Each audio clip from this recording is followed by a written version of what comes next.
Salut à tous et bienvenue sur AZ237.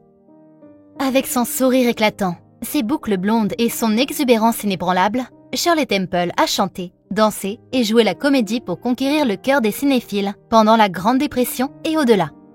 Elle apparaît dans plus de 40 longs métrages, dont une douzaine rien qu'en 1934. Ses rôles emblématiques dans The Little Colonel, qu'il associe à Bill Bojangles Robinson pour un numéro de claquettes délicieusement divertissant, et Bright Eyes, dans lequel elle interprète sa chanson fétiche, On the Good Ship Lollipop, ainsi que de nombreux autres rôles mémorables, lui ouvrent la voie d'une vie épanouie et productive. Lorsque son interprétation de la chanson On a Good Ship Lollipop est devenue célèbre dans les années 1930, elle a obtenu un Oscar spécial.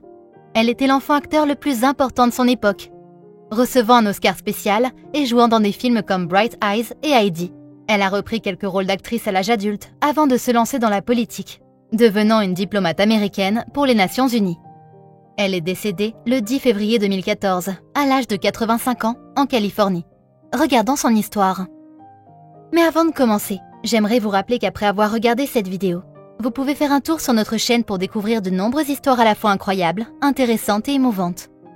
Et n'oubliez pas de vous abonner à la chaîne et d'activer la cloche de notification si vous êtes nouveau parmi nous. Temple est née d'un banquier et d'une femme au foyer le 23 avril 1928 à Santa Monica, en Californie.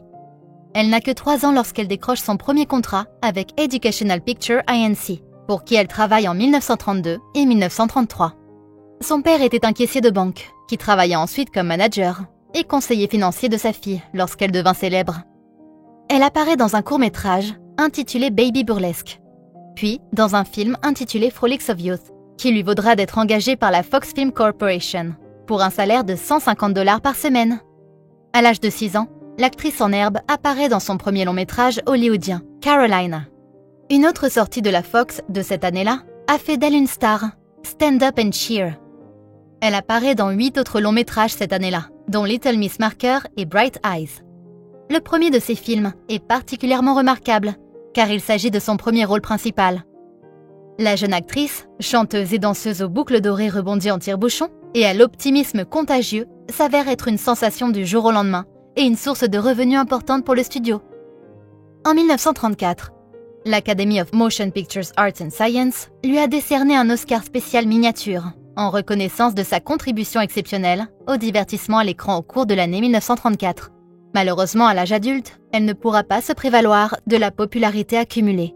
Comme elle le rapporte dans son autobiographie, l'histoire de la vie d'une personne, la gestion douteuse de ses fonds par son père, associée aux dépenses de ses 2 parents, ne lui a permis de profiter que d'une fraction de l'immense fortune qu'elle avait gagnée. En 1940, elle avait joué dans 43 longs et courts métrages, et une industrie entière avait vu le jour avec des produits célébrant ses gloires, poupées, robes, livres de coloriage et autres marchandises. Le président Franklin Roosevelt l'appelait Little Miss Miracle, pour avoir remonté le moral du public en période de difficultés économiques, allant même jusqu'à dire « Tant que notre pays aura Shirley Temple, tout ira bien ». Son numéro de chant et de danse sur la chanson On the Good Ship Lollipop dans le film Bright Eyes de 1934 lui a valu un Oscar spécial, celui de personnalité exceptionnelle de 1934. En 1940, elle a 43 films à son actif. À la fin de la décennie, elle n'est plus tout à fait une enfant. Lorsque L'Oiseau bleu, en 1940, s'avère impopulaire au box-office et que le film suivant dans lequel elle joue est également mal accueilli, la 20th Century Fox trouve un moyen de se débarrasser de la propriété qui a sauvé le studio naissant de la faillite. Elle tenta de poursuivre sa carrière d'actrice dans les années 40, mais elle ne s'approcha plus jamais de la célébrité de son enfance. Le public n'aurait tout simplement pas permis à l'adorable fille qui avait chanté On the Good Ship Lollipop et Animal Crackers in My Soup de grandir. On peut dire que rien n'aurait pu être fait pour préserver la magie de la jeunesse de Temple.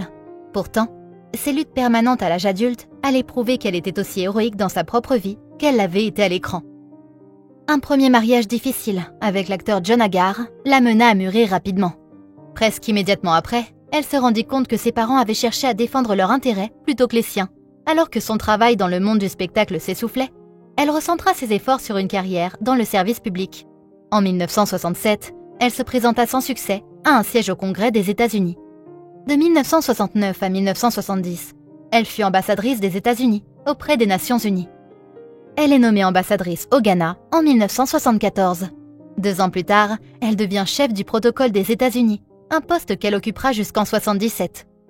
En 1988, elle devient la seule personne à ce jour à atteindre le rang d'officier honoraire du service extérieur des États-Unis. De 89 à 92, elle assuma un autre rôle de service public, cette fois en tant qu'ambassadrice en Tchécoslovaquie. En décembre 1998, l'ensemble de ses réalisations fut célébré lors du Kennedy Center Honors, qui se tenait au Kennedy Center for the Performing Arts à Washington, D.C. En 2005, elle reçut un prix pour l'ensemble de ses réalisations de la Screen Actors Guild. En 1945, elle épousa l'acteur John Agar Jr., alors qu'elle n'avait que 17 ans. Ce mariage donna naissance à un enfant, une fille nommée Linda Susan, avant de se terminer par un divorce en 1949. Elle se remaria l'année suivante avec l'homme d'affaires californien Charles Alden Black. Elle ajouta le nom de famille de son mari au sien et devient Shirley Temple Black. Le couple eut 2 enfants, un fils Charles et une fille Laurie. Charles et elle resteront mariés jusqu'à la mort de ces derniers, à la suite de complications d'une maladie de moelle osseuse en 2005. Ses préoccupations concernant les problèmes sociaux nationaux lui firent prendre conscience que la vie de simple citoyenne ne pouvait satisfaire son désir de rendre le monde meilleur. Elle se présenta au Congrès en 1967 et fut battue. Ce n'était toutefois que le début de son engagement dans le service public. En 1969, elle fut nommée représentante auprès des Nations Unies, ONU, une organisation multinationale visant à instaurer la paix dans le monde. Son travail aux Nations Unies lui donna lieu à une deuxième carrière. En 1972, elle fut nommée représentante à la Conférence des Nations Unies sur l'environnement humain et siégeait également au comité conjoint pour le traité environnemental entre l'URSS et les États-Unis.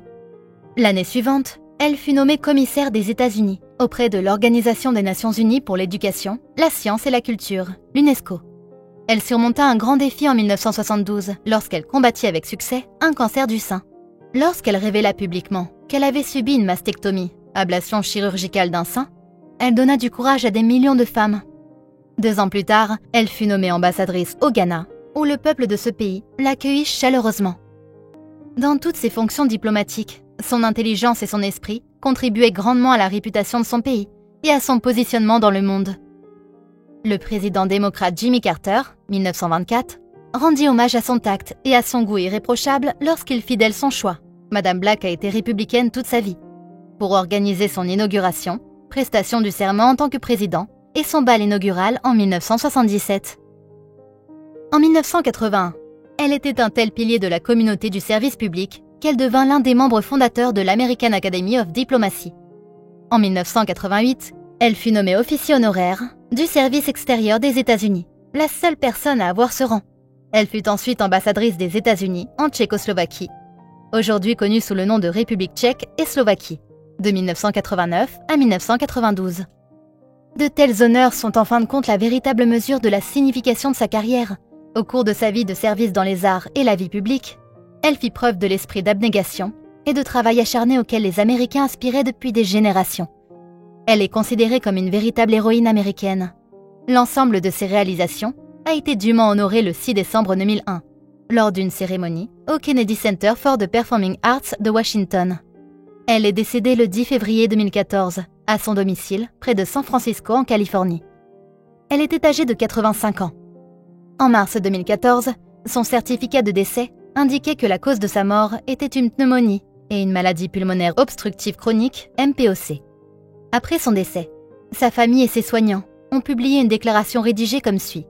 Nous la saluons pour une vie de réalisation remarquable en tant qu'acteur, en tant que diplomate et surtout en tant que notre mère, grand-mère, arrière-grand-mère et épouse adorée depuis 55 ans.